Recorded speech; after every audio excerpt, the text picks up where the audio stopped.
What if the 1994 season in MLB was never halted due to a strike? What if I told you we are about to rewrite baseball history by replaying the 1994 season with using nothing but arguably the best baseball video game of all time, MVP Baseball 2005? Well, that's exactly what we're going to do.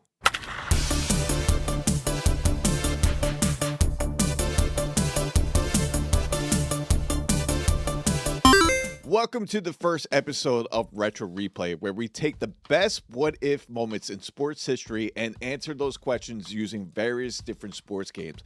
I mean, it seems like an accurate way to do things, right? Up first, we got the season that never was. The 1994 season was shaping up to be a memorable one, with several exciting pennant races and standout performances by individual players. However, on August 12th, the Major League Baseball Players Association went on strike, bringing the season to a halt. The strike lasted for several months and resulted in the cancellation of the remainder of the season, including the postseason. This was a significant blow to baseball fans and the sport as a whole, as it marked the first time since 1904 that the World Series was not played. But let's stop it right there. Let's now rewind and erase it that it never happened. Just, pull some type of Men in Black type of stuff. Sorry. We're going to move forward and rewrite history. We're going to use one of the best baseball video games of all time with MVP Baseball 2005 to replay the 1994 season. We have the great mod provided by the folks of MVPmods.com. I included a link in the description if you want to take a look at the mod yourself. But as you see on the screen here, we got the game updated with all 1994 rosters, including uniforms, stadiums, and more. It's really cool to see how much life a mod could bring out within a game that's almost 20 years old at this time. Now, the question is, what team will we choose to follow along? But before that, let's do a quick recap of what happened in the 93 season leading into 94. The Colorado Rockies and Florida Marlins made their franchise debut. We saw Mike Piazza start becoming the next big catcher superstar after having a fantastic rookie year. Greg Maddux and Jack McDowell both putting up Cy Young years in their respective leagues, while Frank Thomas and Barry Bonds do the same by taking home MVP honors. And in the end, we saw touching them all Joe Carter walking off for the Toronto Blue Jays to win their second consecutive World Series by beating the Philadelphia Phillies. Now, with the Blue Jays winning their second consecutive World Series, the answer was kind of right in front of me of what team would be the right choice. And that was to pick the other Canada team, the Montreal Expos. The 1994 Montreal Expos might have went all the way.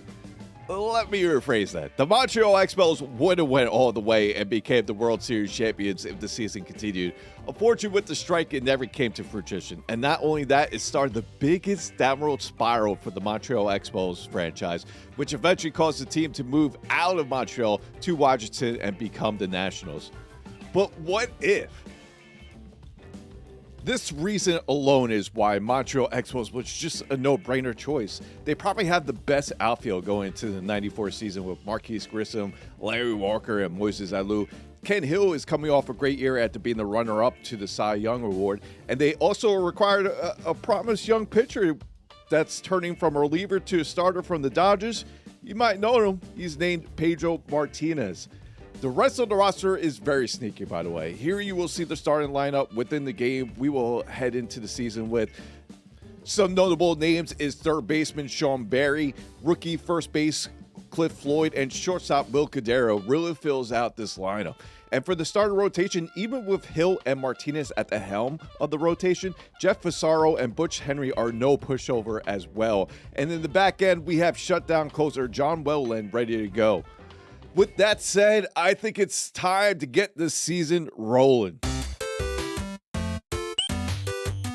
Now, I had to play opening day. Fresh season, all teams back at the starting line. And of course, the Mets have no shot of winning the World Series. I'm sorry, I'm a Mets fan here, but let's just say the 1993 season was one to forget. On opening day, we had to face the feisty Houston Astros, who was one of the favorites in the NL at the time, with the likes of Craig Biggio, Ken Kimmy, Luis Gonzalez, Steve Finley, and of course, we can't forget Jeff Bagwell. For the game, it was down to 3 particular hits. Andrew Cedeno got the Astros started with a solo home run in the 3rd inning to give the Astros the 1-0 lead. Then in the 9th, Mike Lanzi tied it off Greg Swindell, who was going for the complete game shutout at the time. The game would go into the 14th inning. Yes, I know, 14th inning on opening day, and we actually had a pitch hit walk-off from infielder Chris Dinos from the Astros to take the win. All right, it's not an ideal start, but hey, we got 161 games to play, and it's going to be a long season. And good news is we have no strike looming. Moving forward, we're going to go over each half at a time. Look where the league stands with standings, league leaders, trades, injuries, and more. Get a real feeling what is happening into the 1994 season. The first half started off with a bang, especially for these two teams. The Colorado Rockies began with a 16-8 record once April concluded and continued the hot start throughout the first half of the season. Some standout players for the Colorado was Howard Johnson, who almost hit 400 in the first half by posting a 389 average. They also had these two dominant run producers with Dante Bichette and Ellis Burks. Bichette had an OPS of 1.064 with 20 home runs and 80 RBIs, while Burks hit for 315 and had 41 extra base hits. The Rockies would send 6 players to the All-Star game, including the players you see here, and end the first half 10 games ahead in the NL West.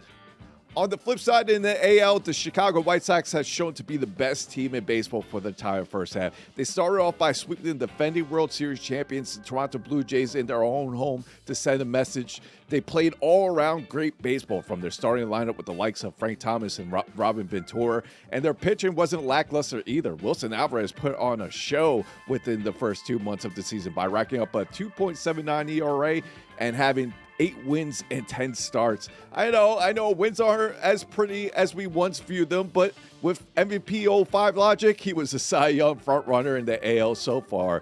The White Sox would finish the first half with the most wins in baseball by 10 wins.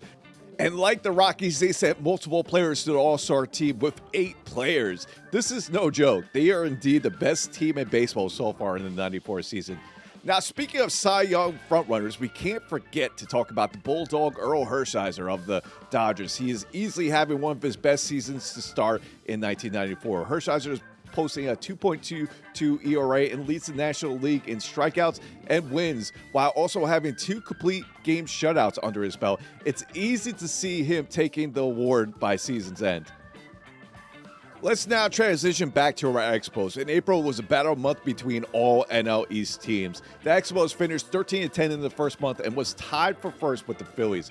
Pedro Martinez started out his starter career off to the right note. He went 3-0 with a 10.80 K per 9 the first month and continued to show why trading for him was the correct move. Catcher Darren Fletcher was a surprising piece to the starting lineup. He leads the team in average, slugging, and OPS in the first half with a 3.66, 6.52, 1.115 split. Put that alongside of the 3 outfielders with Grissom, Walker, and Alou, it certainly helped the offense carry the pitching during the first half.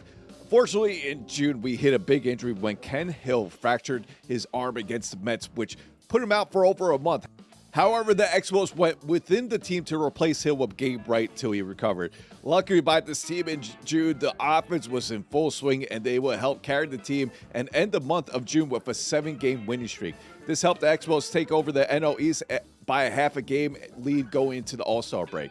Here are the team leaders for the Expos as we ended the first month. Pedro Martinez basically leading all categories for pitching with wins, ERA, shutout, K per 9, walks, you name it, he's leading. While closer John Welland stacked up 19 saves for the first half.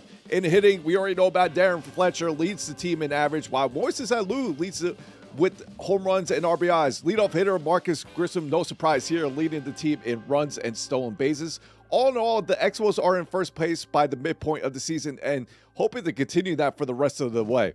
Let's now take a look around the league. Here is the league leaders in the first half. Up first, the hitters. As mentioned, Howard Johnson leading the way in average within the NL. And yes, that Ozzie Gillen posting a 375 average for the White Sox. Frank Thomas continued his MVP ways by leading the league with 27 home runs, while Ken Kennedy inches out his teammates with 24 home runs over Jeff Bagwell's 23 and Kevin Batts' 20. Albert Bell and Dante Bichette respectively joining the 80 RBI club by the end of the first half, leading their respective leagues, while Kenny Lofton having a leadoff hitter's dream of the first half with 91 runs scored and 47 stolen bases. Now, for the pitching side of things, we already mentioned Wilson Alvarez and Earl Hershiser putting on a show in the first half.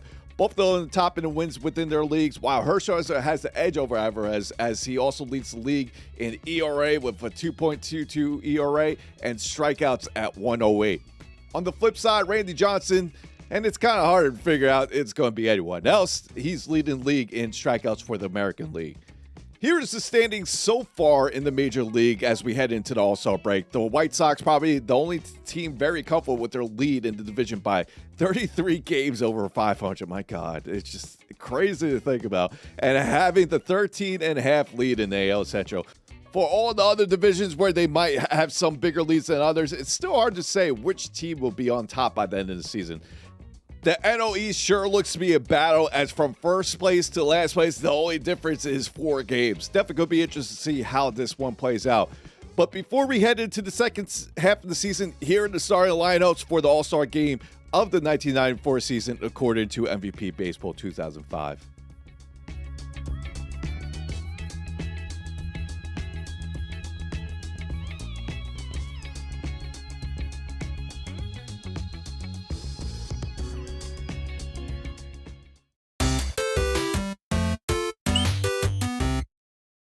Trades, anyone? We finally started seeing some action occur, including one big one between the Chicago White Sox and the Seattle Mariners. The Mariners would trade away first baseman Tino Martinez for outfielder and future Hall of Famer Tim Raines. Raines was batting .308 with the White Sox, including 31 stolen bases, while Tino Martinez was more known for his power as he had 16 home runs and drove in 57 RBIs.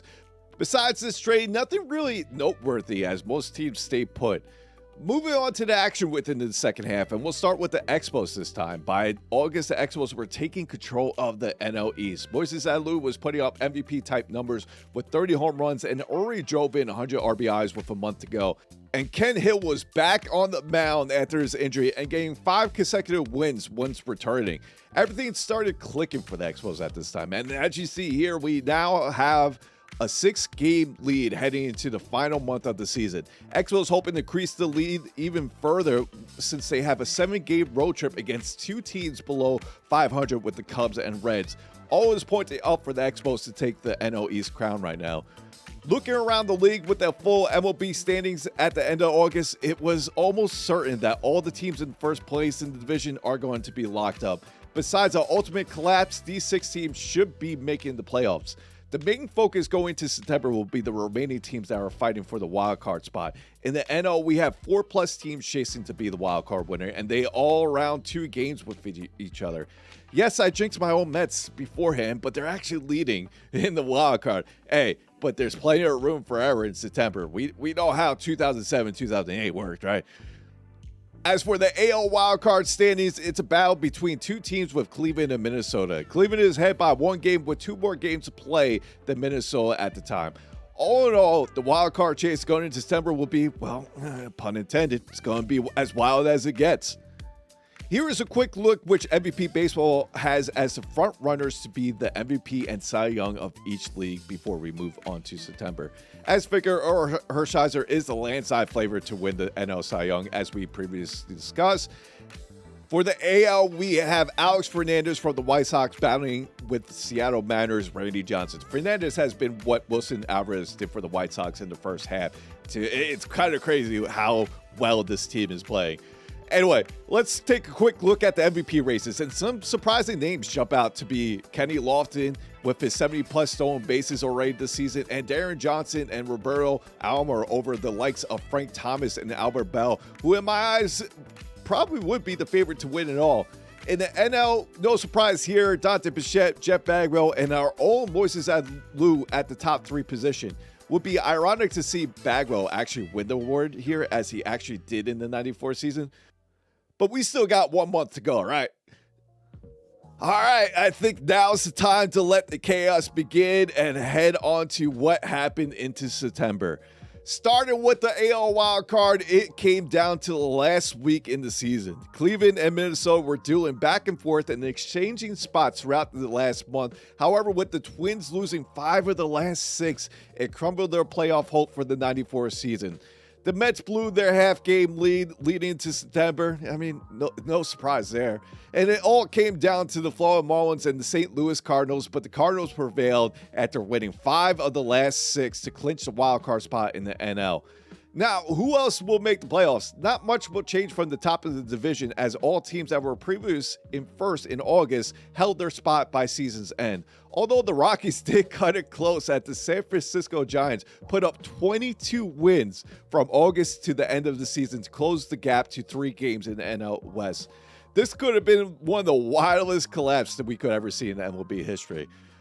With that said, the playoffs are set. In the American League, we got the Chicago White Sox, known World Series favorite, going against the Seattle Mariners in the division series, while the New York Yankees make their way back into the playoffs against Cleveland. 2 heavyweights in the National League battled off in the division series, with the Houston Astros going against the Colorado Rockies, while our Expos will take on the St. Louis Cardinals. And last and not least, before we head into the playoffs, I figure you kind of want to know who won what reward in the 94 season, right? Now, do notice this is what MVP Baseball 2005 decided, as you see on the screen. First up, and probably the most shocking maybe, is AL MVP Kenny Lofton. Lofton wasn't on my radar as an MVP candidate, but hitting over 300, 158 runs, and 84 stolen bases to lead his team to a wild card spot, the voters made their choice. For the National League, ironically, it was Jeff Bagwell who actually won the award in the strike season of 94, and does it here as well, hitting 40 bombs with a slugging of 593 and driving in 124 runs. Yep, that'll do it. Randy Johnson would win his first Cy Young Award of his career after posting 19 wins, 3.67 ERA, and lead the majors in strikeouts with 218. Remember, he actually won his first real Cy Young the season after, 1995.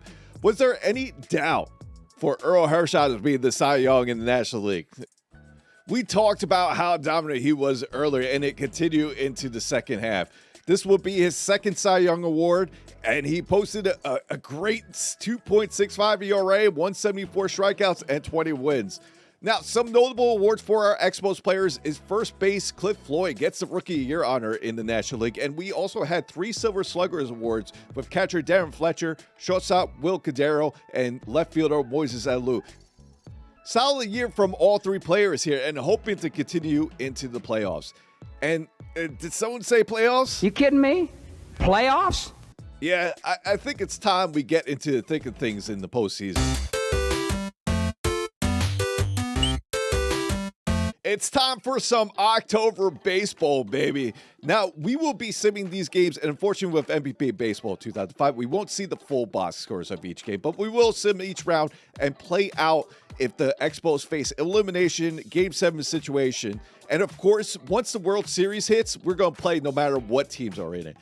Now, let's get the simming rolling. First up, we got the Chicago White Sox facing off the Seattle Mariners. Notable great seasons by Frank Thomas, who was an MVP runner-up, and Randy Johnson, who won the AL Cy Young.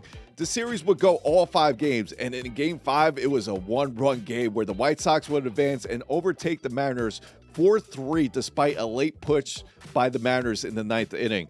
The other AL division series would follow suit and go all 5 games as well between the Yankees and the Indians.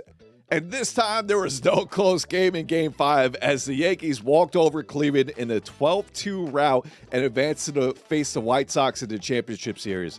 Now let's move over to the National League with the Colorado Rockies facing off the Houston Astros. Both offensive juggernauts this year with multiple players like Jeff Bagwell, Ken Caminiti, Dante Bichette, Howard Johnson, Ellis Burks. You could go on with these 2 lineups. It definitely showed in Game 1 for the Rockies as they put up 11 runs in Houston to take the lead. Astros will get one back in Game 2. However, they couldn't contain the Rockies at home in Denver after putting up double digits in Game 3 and closed it out in Game 4 with a 5-3 win to advance to the NLCS.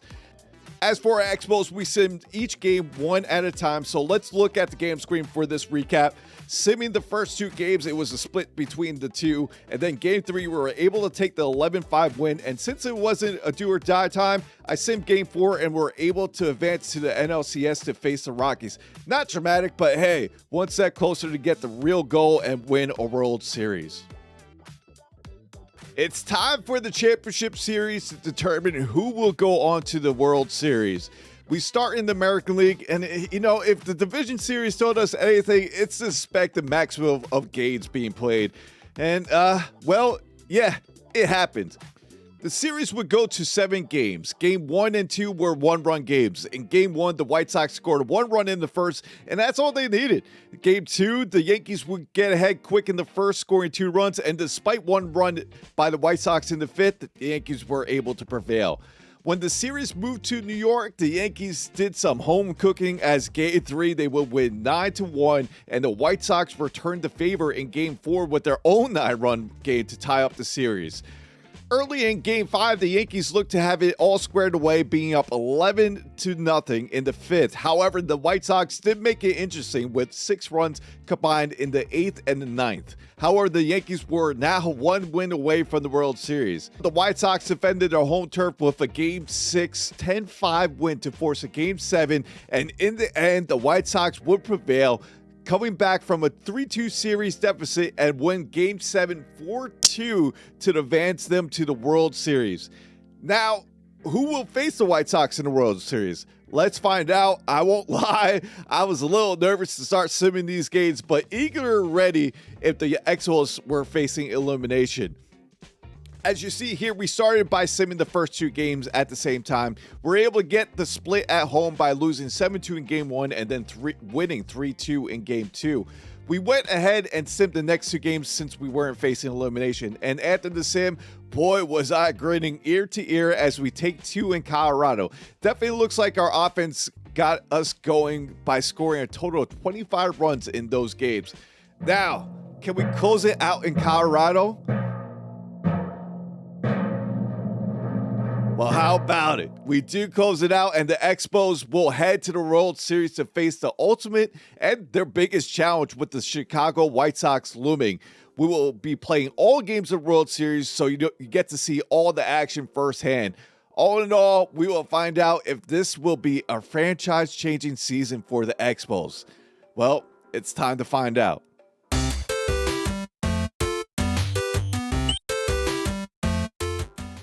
Game 1 of the Fall Classic is here for the 1994 season. What was originally never was is finally here. We are going to determine the World Series champion of the 1994 season between the Chicago White Sox and Montreal Expos. Both aces will be starting Game 1 with Ken Hill on the mound for the Expos and Jack McDowell for the White Sox. Both pitchers were on their A game to start out Game 1. Jack McDowell was rolling through the lineup as the Expos were hitless through 5. While Hill wasn't matching just that, he did match up the scoreless innings. However, it was mostly due to help from his defense, including this put out from Marquise Grissom to home plate to get the runner out for the 3rd out in the 4th. Both started to show why they are the aces of the squad, as they would leave the game without giving up any runs. The game will go into the 10th scoreless, and the Expos decided to bring out closer John Wetterland. However, the plan backfired on them. With 2 outs in the 10th, pitch hitter Julio Franco will come up into the game and deliver a single. 22-year-old, get it, Ray Durham then pitch run for Franco, and on the first pitch, he swiped second base with ease to setting up the leading run at second. Darren Jackson took it from there and roped a gapper in right center field to score Durham and give the White Sox the 1-0 lead in the 10th. Then White Sox closer Roberto Hernandez would take it from there as he shuts down the 2-3-4 hitters in the Expos lineup to wrap up Game 1 and take the early lead in the World Series. A crucial Game 2 was ahead, and it was all pointed to the youngster that was on the mound for the Expos, Pedro Martinez.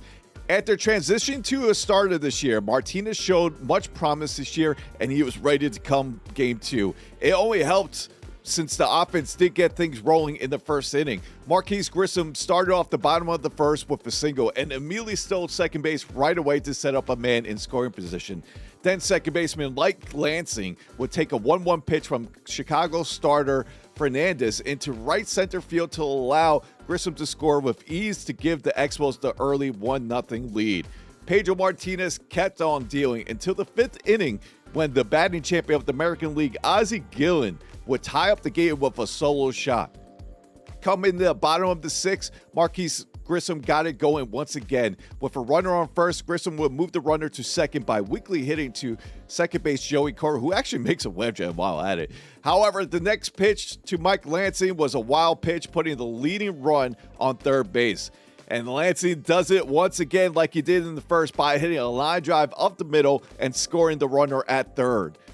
In the seventh, Pedro Martinez was still in the game. However, he gave up back-to-back singles to Ron Karkovis and Ozzie Gillen. And Felipe Alou was forced to go to pen and bring in middle reliever Tom Scott.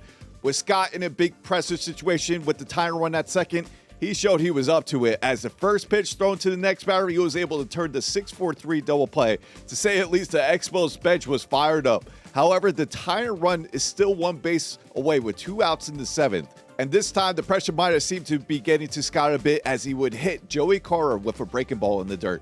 Very lucky to hit him as a wild pitch. Could have easily scored the tying run there. Next up was a man who got started in game one with Julio Franco coming up to pitch hit.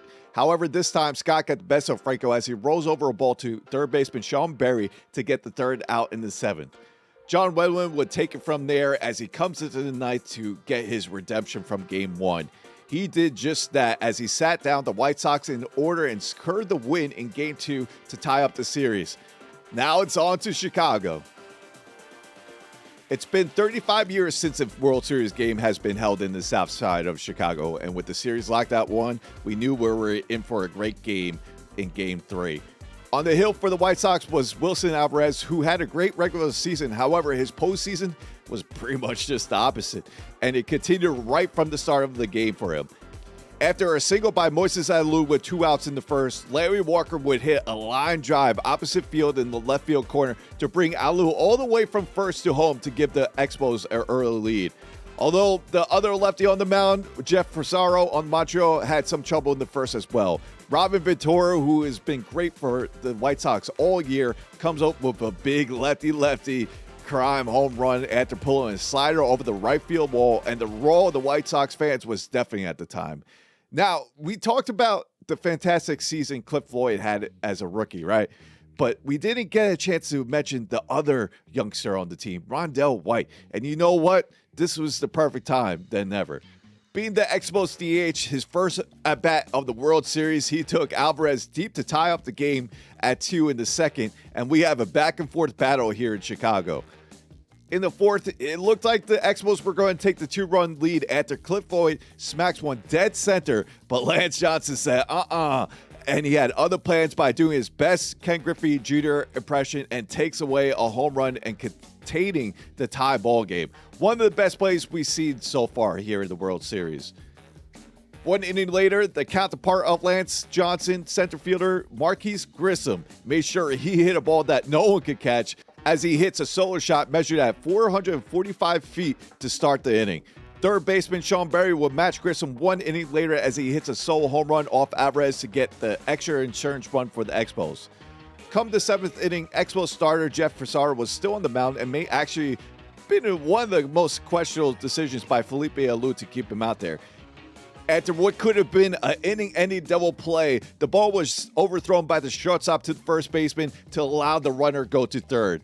And the bad luck continued as the next batter, Lance Johnson, would hit a line drive off Fisaro's leg and beat him out of the throw from Sean Berry to allow the run to score from third and cut the gap to a 1-run ball game. But Sean Berry said, "Hold my beer and let me get you that insurance run right back" one more time as he took a 0-2 pitch on the outside corner and went with it to hit an opposite field home run to give the Expos the 5-3 lead. John Wetland would come back out in the ninth. However, this wasn't as easy as Game 2. He will retire the first batter with ease, but Ron Karkovis decided to make things interesting with his own solo home run. Wetland would buckle down and get Julio Franco to ground out to shortstop Will Cordero and give the Expos the 2-1 lead in the World Series. Game 4 features the White Sox bringing out ace Jack McDowell back to the mound. He dominated the Expos in Game 1 and hoping to do the same to tie up the series in Game 4. Even with McDowell's effort, this theme continued for the Expos as it did in Game 2 and 3, as they would once again get a run across in the first inning after second baseman Mike Lansing getting a solo home run off McDowell.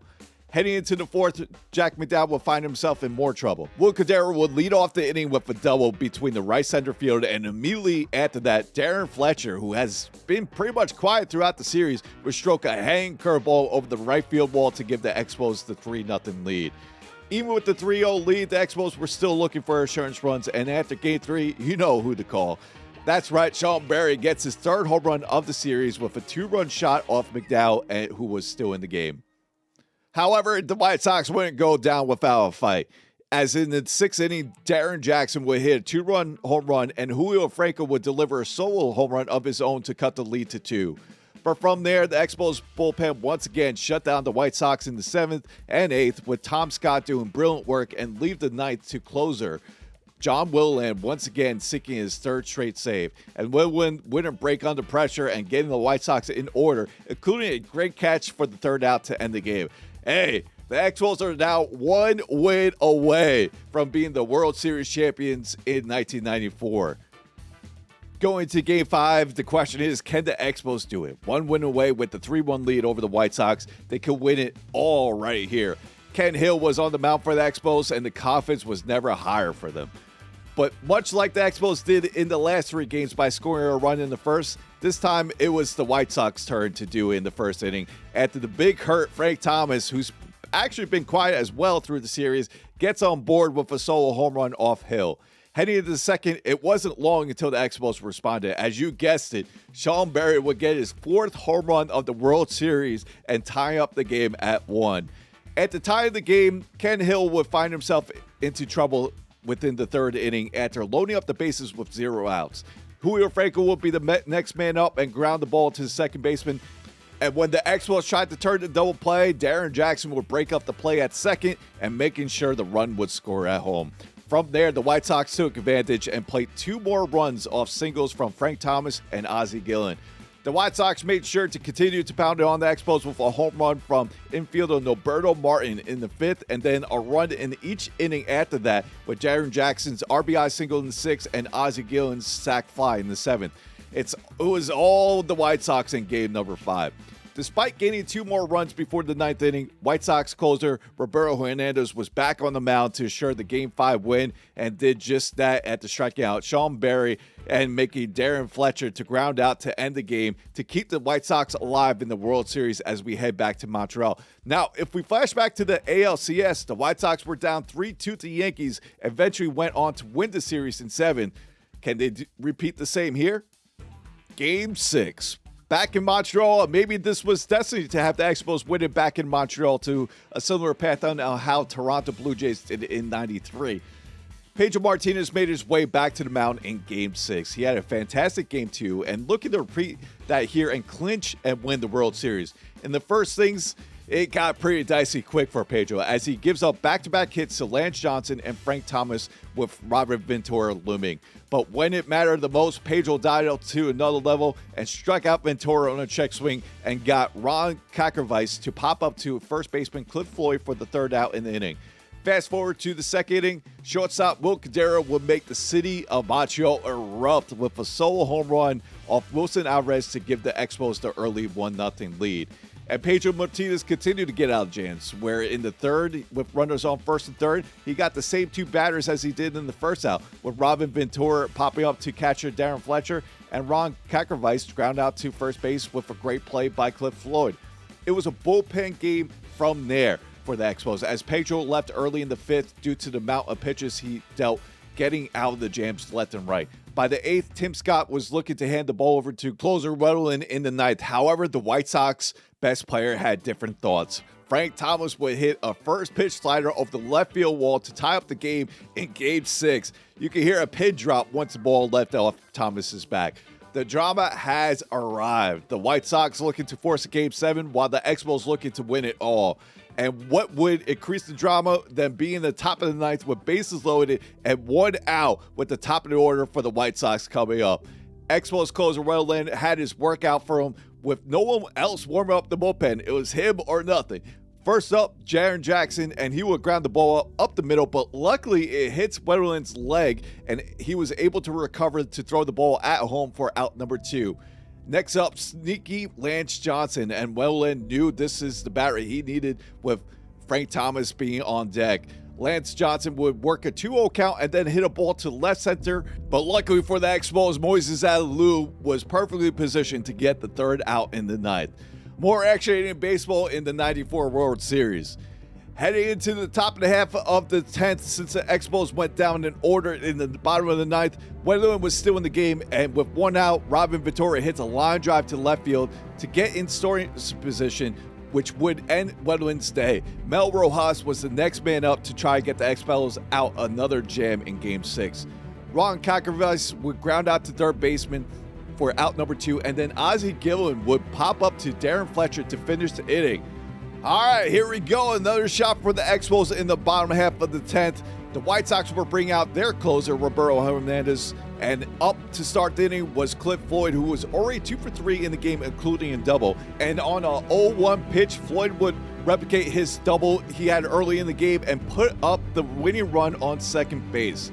Now, after a curious move by White Sox manager Ron Scherler, he would then walk Will Cordero to face Darren Fletcher. Maybe he was having flashbacks after Cordero hit a solo shot early into the game, and Fletcher hasn't been himself in the World Series. However, on the first pitch to Fletcher, holy smokes, Fletcher does it and walks it off for the Montreal Expos to capture the first World Series. And just like the Blue Jays in the 93 season, another Canada team walks it off to be the World Series champions, but this time it's the Montreal Expos. Oh, I'm just speechless. Never in a million years did I expect this to happen when recreating the 94 season. But man, as Moneyball tells us, how can you not be romantic about baseball? the Montreal Expos has done it. And you know what? I still believe the Expos would have went all the way if the strike didn't end the season in 94. Well, at least in this virtual universe, using MVP Baseball 05, we know they are indeed the 1994 World Series champions. Anyway, I hope you enjoyed the first episode of Retro Replay. If you made it this long, I really appreciate you. Be sure to hit a thumbs up before you leave. We're going to continue creating videos like this of what-if moments in sports histories. It's not just going to be baseball. It's going to be football, hockey, basketball, you name it. Let me know if there's any that you think that we should do in the comments below. All I want to say is for the next video, we'll be talking about an NFL franchise being changed by one single draft in a year due to a player committing 1 year earlier than he should have. I'll leave you with that tease for now, but until next time, you have a good one. Peace out.